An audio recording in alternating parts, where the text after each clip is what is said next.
الله من الشيطان الرجيم. بسم الله الرحمن الرحيم. وَلَقَدْ عَهِدْنَا إِلَىٰ آدَمَ مِن قَبْلُ فَنَسِيَ وَلَمْ نَجِدْ لَهُ عَزْمًا. وَإِذْ قُلْنَا لِلْمَلَائِكَةِ اسْجُدُوا لِآدَمَ فَسَجَدُوا إِلَّا إِبْلِيسَ أَبَىٰ. فَقُلْنَا يَا آدَمُ إِنَّ هَٰذَا عَدُوٌّ لَّكَ وَلِزَوْجِكَ فَلَا يُخْرِجَنَّكُمَا مِنَ الْجَنَّةِ فَتَشْقَىٰ. إِنَّ لَكَ أَلَّا تَجُوعَ فِيهَا وَلَا تَعْرَىٰ وَأَنَّكَ لَا تَظْمَأُ فِيهَا وَلَا تَضْحَىٰ. جیسا کہ بدھ والے دن یہ اطلاع دی تھی آپ کو کہ ہفتہ اتوار کو ریونڈ جانا ہے. ہفتہ اتوار کو اتفاقاً ویسے بھی درس کی چھٹی ہوتی ہے، تو الحمدللہ ہمارا ریونڈ کا کیا ہوا، سفر ہوا. ہفتے والے دن ہم فجر کی نماز سے پہلے یہاں سے نکلے. چکوال میں ایک بزرگ ہیں، ان سے ملاقات کی اور وہاں سے پھر نکل کر سیدھے سرگودے گئے. سرگودے کے قریب ایک بستی ہے چوکیرا نام کی، جہاں میرا بچپن، جب میری داڑھی بھی نہیں آئی تھی، وہاں میں 6 سال تعلیم حاصل کی. تو وہاں میرے استاد بھی ہیں اور اب میرے شیخ اور پیر بھی ہیں. ان سے ملاقات کی. تو بزرگوں کی جو ملاقات اور زیارت ہے، اس سے بھی بندے کا ایمان تازہ ہوتا ہے اور دل کے اندر وہ جو غفلت گناہوں کی وجہ سے چھا جاتی ہے، اللہ والوں کی صحبت کی برکت سے وہ غفلت دور ہوتی ہے، ایمانی کیفیت تازہ ہو جاتی ہے، گناہوں سے بچنے کی ہمت پیدا ہوتی ہے اور نیک اعمال کا اہتمام، شوق اور ذوق پیدا ہوتا ہے. آپ سے بھی بار بار اس کی درخواست کئی دفعہ کی گئی کہ جیسے دنیاوی کاموں کے لیے سفر کرتے ہیں نا، کبھی جو ہے لاہور جا رہے ہیں جی، کبھی کاروباری سلسلے میں پشاور جا رہے ہیں، کبھی کراچی جا رہے ہیں، کبھی کہاں کے اسفار ہیں، تو مختلف شہروں کے اسفار تجارتی کاروبار کے، بعض کو کمپنیاں بیچتی ہیں، بعض کو گورنمنٹ بیچتی ہے، بعض کے اپنے ذاتی کاروبار ہوتے ہیں. تو یہ سارے دنیاوی سفر ہیں. آج کل جمعے کا جو موضوع چل رہا ہے وہ یہی چل رہا ہے کہ بھی اگلا جہان بھی ہے، تو کچھ ایسا سفر بھی ہو کہ اس سفر کے لیے بس صرف یہی مقصود ہو کہ ہم صرف اللہ پاک کی رضا کے لیے اس لیے وہاں جا رہے ہیں تاکہ وہاں جائیں تو ان کی صحبت کی برکت سے اللہ پاک ہمارا اگلا جہان اچھا کر دے. اور میرے جو استاد تھے، انہوں نے اس ہفتے جانا تھا دین پور شریف. دین پور شریف میرے وجہ سے پھر انہوں نے اپنا سفر 1 ہفتے مؤخر کر دیا. حالانکہ وہ شدید بیمار ہیں، ایسے بیمار ہیں کہ بار بار انہیں پیشاب کی تکلیف ہے، شوگر بھی ہے، بار بار چھوٹا پیشاب آتا ہے.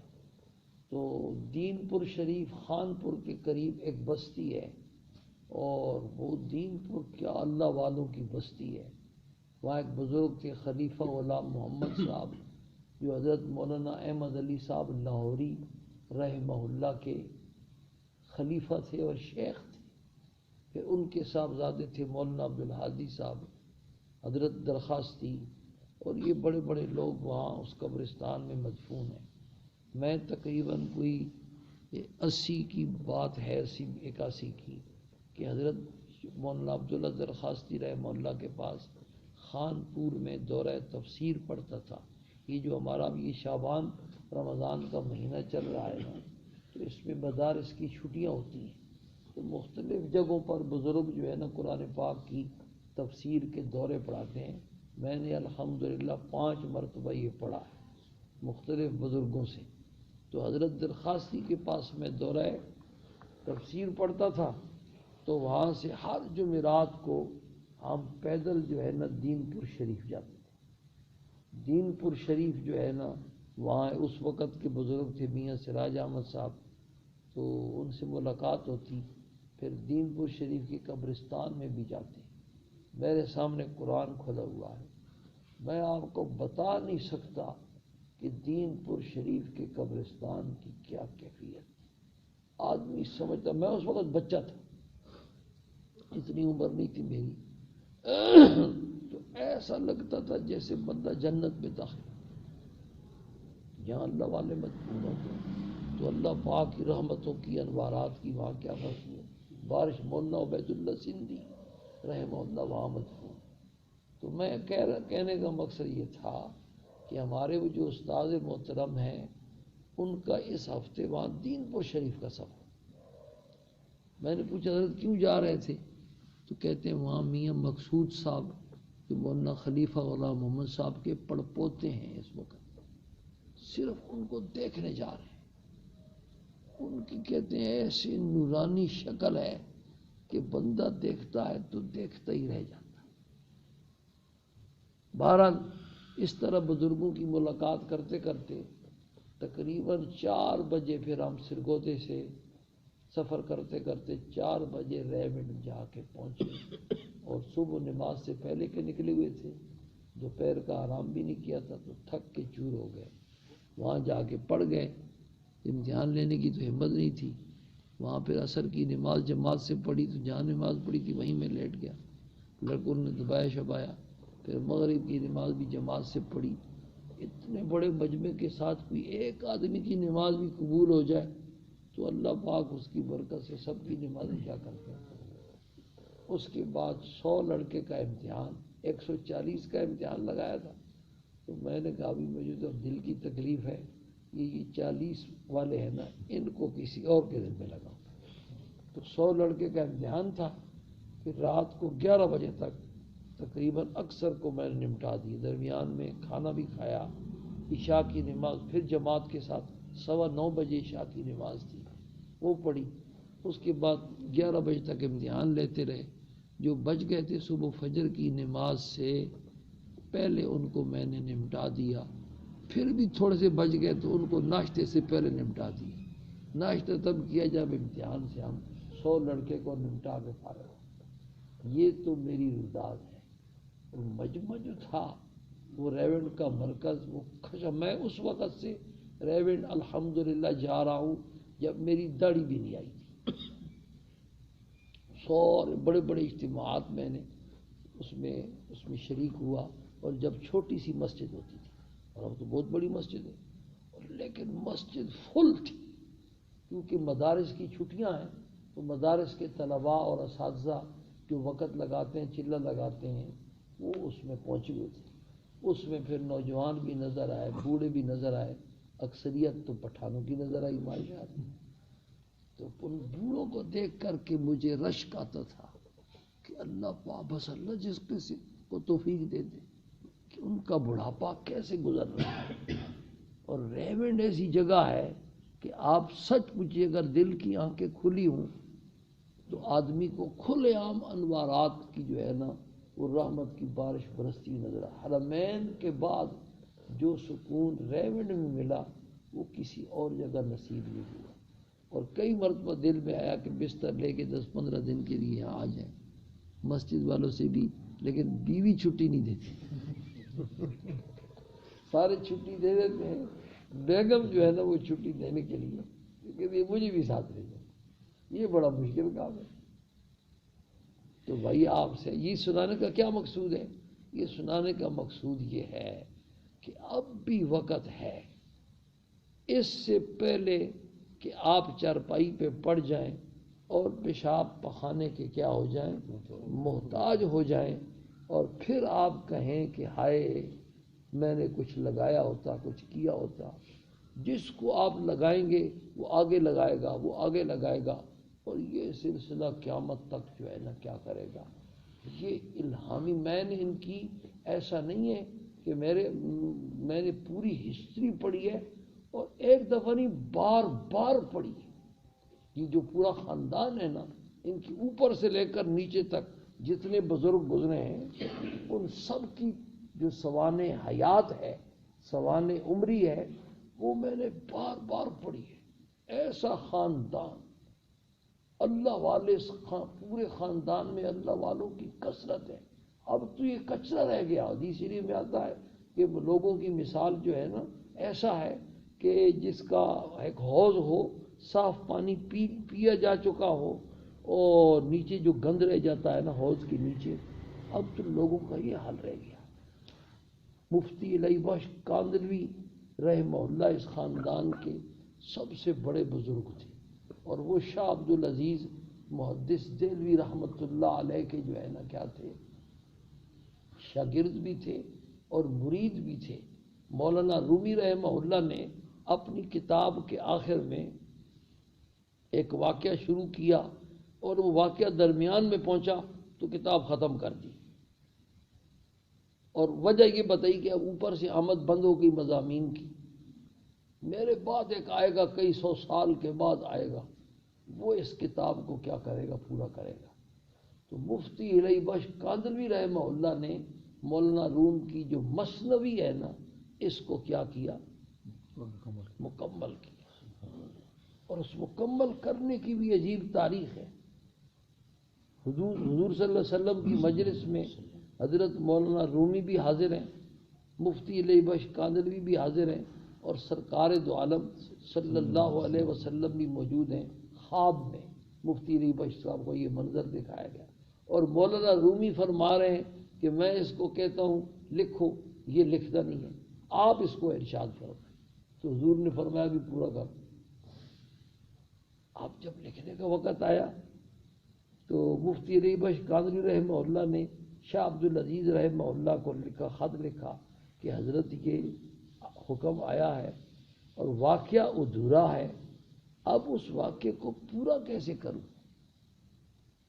کہاں سے دیکھوں.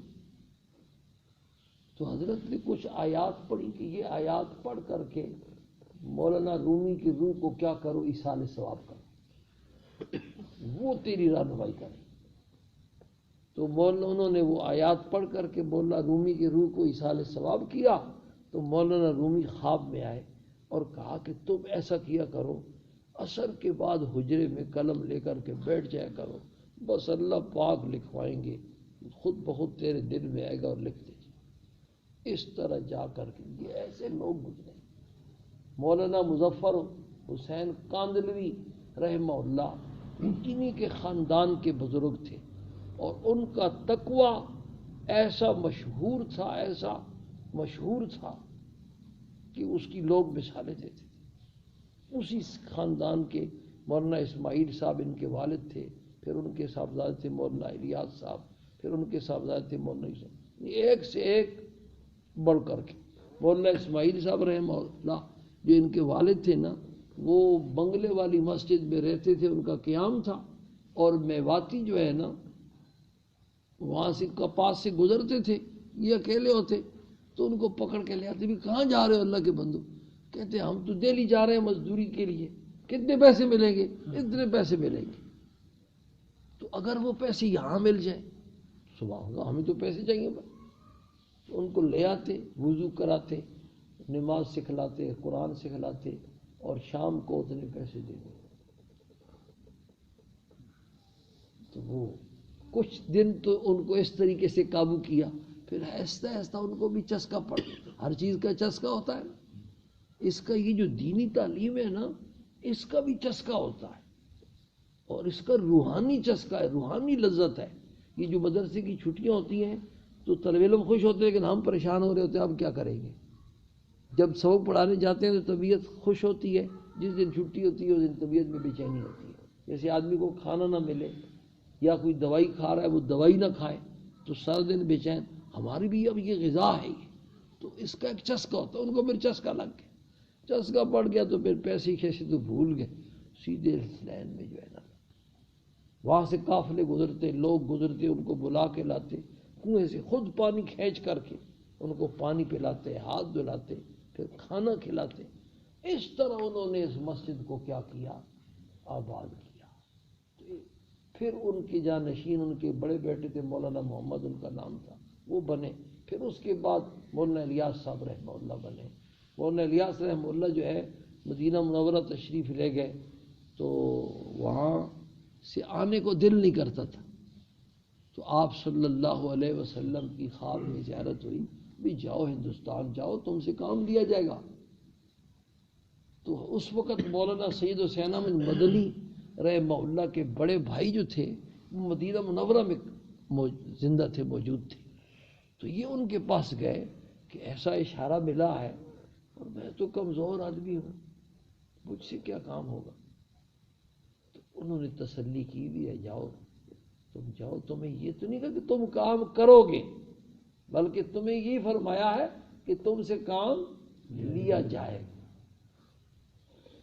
تو بھائی اس لیے یہ کام جو ہے الہامی کام ہے اور اللہ پاک کی رضا کے لیے یہ کام شروع ہوا ہے۔ اب تک جو محروم ہے، میں ان کو دیکھتا رہا، پٹھان بوڑھوں کو، ایسے بوڑھے جو چل بھی نہیں سکتے تھے، اب وہاں باتھ روم میں جانا پڑتا ہے، روکی سوکی کھانی پڑتی ہے، اور پھر جا کر کے جو ہے نا، وہاں نہیں کہ وہاں جا کر آرام سے پڑے گئے، وہ 3 دن سے زیادہ وہاں کسی کو نہیں ٹھہرنے دیتے، ان کا جو ہے نا وہ کیا کہتے ہیں، جاسوسی نظام بڑا ٹائٹ ہے، جو 3 دن سے زیادہ نظر آتا ہے اس کے بعد کیا بات ہے، ابھی تک آپ نے تشکیل نہیں کرائی ہے۔ تو پھر وہاں تشکیلیں ہوتی ہیں، کبھی کسی مسجد میں کہیں باتھ روم ہے، کہیں باتھ روم نہیں ہے، کہیں کھانا ہے، کہیں کھانا نہیں ہے، تو بڑا مجاہدہ ہوتا ہے۔ یہ جو مجاہدہ ہے نا، اس سے پھر بندے کا جو اندر ہے نا، اس میں تبدیلی آتی ہے۔ مجاہدے کے بغیر اندر کیا آتی ہے؟ تبدیلی نہیں آتی۔ اس لیے آپ حضرات سے گزارش ہے کہ اس کام کی بنیاد اخلاص ہے، اور یہ اتنے عرصے سے چل رہا ہے اور یہ قیامت تک یہ سلسلہ چلتا رہے گا۔ امام مالک رحمہ اللہ کی ایک کتاب ہے موطا امام مالک، ہمارے آخری سال میں بچوں کو پڑھائی جاتی ہے۔ جب وہ موطا امام مالک لکھ رہے تھے نا، تو اس وقت اور لوگوں نے بھی موطا لکھنی شروع کر دی۔ ہم اثر جتنے بھی بزرگ ہوتے ہیں تو ان میں بھی تھوڑا بہت ایک دوسرے کے ساتھ ہوتا ہے نا، تو امام مالک کو آ کے کسی نے کہا کہ اور لوگ بھی تو لکھ رہے ہیں نا، اگر تم لکھ رہے ہو تو فرمایا، عجیب جملہ فرمایا، ما کان للہ یبقا، کوئی بات نہیں، لکھنے دو، جو اللہ کے لیے ہوگا وہ کیا رہے گا؟ باقی رہے گا۔ ما کان للہ یبقا۔ تو یہ کام بھائی اخلاص کی بنیاد پر، خوف و خشیت کی بنیاد پر، للہیت کی بنیاد پر شروع ہوا ہے۔ ہمارے ڈاکٹر صاحب جو ہے نا ماشاءاللہ بڑی ایک پیاری مثال دیتے ہیں کہ اگر اعلان ہو تو پولیس والے کھڑے ہو جائیں، کیا اعلان ہو، پولیس والے کھڑے ہو جائیں، تو جیسے وہ بڑا آئی جی کھڑا ہوگا، بڑے بڑے افسر کھڑے ہوں گے، ایس ایچ او کھڑا ہوگا، تو ایک چھوٹا سا پولیس والا جو ہے نا، جو بیچارہ عام پولیس والا ہے، وہ بھی کھڑا ہو جائے گا، کیونکہ پولیس کا ایک محکمہ ہے نا۔ تو اس محکمے میں شمولیت کیا کر لو، اختیار کر لو۔ اگر آپ چاہتے ہیں کہ ہمارے بچے دیندار بنے، متقی پرہیزگار بنے، حلال کھانے والے بنے، نمازوں کے پابند بنے اور روزوں کے پابند بنے، حلال و حرام کی انہیں تمیز ہو، جائز ناجائز کی تمیز ہو، اور بڑھاپے میں ہمارے خدمت گزار بنے، خدمت کرنے والے بنے، اور ہماری آگے جتنی آنے والی نسل ہے وہ ساری دین کی اوپر کیا رہے؟ قائم اور دائم رہے، تو اس کا یا تو طریقہ یہ ہے کہ اپنے بچوں کو عالم بنائیں،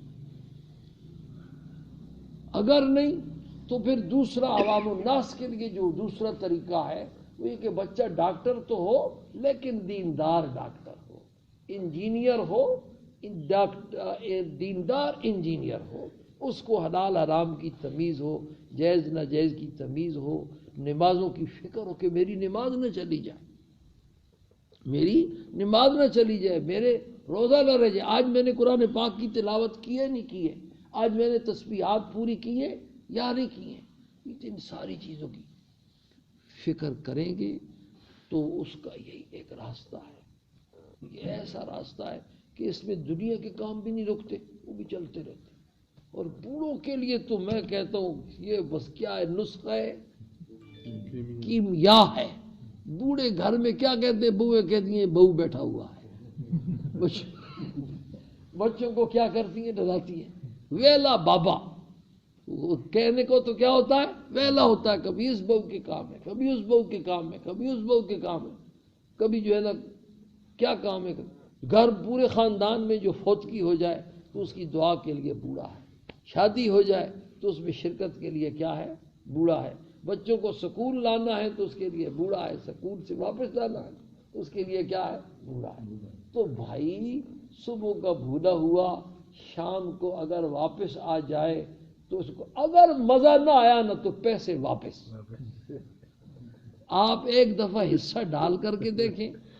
مجھے آج بیگم کہہ رہی تھی کہ چھٹیاں ہیں تو ہم نے ایک سروزہ 2 سروزے لگائے ہم نے، تو کہہ رہی تھی یہاں کوئی میں نے کہا مستورات کی یہاں کوئی ترتیب نہیں ہے، میں معلومات کرتا ہوں، میں بھی فارغ ہوں، جمعہ ہفتہ اتوار سے روزہ کیا کرتے ہیں، لگاتے ہیں۔ تو اگرچہ میں بیمار ہوں اور دوائیاں ساتھ لے کے جاتا ہوں جہاں بھی جاتا ہوں، لیکن میں بھی تیار ہوں، تو آپ حضرات بھی جو ہے نا کیا کریں، تیاری کریں تاکہ یہ تبدیلی، اور یہ جو ہماری سوسائٹی ہے نا، اس سوسائٹی کے لوگ مسجد میں کیسے آئیں گے اس کا کوئی راستہ نہیں۔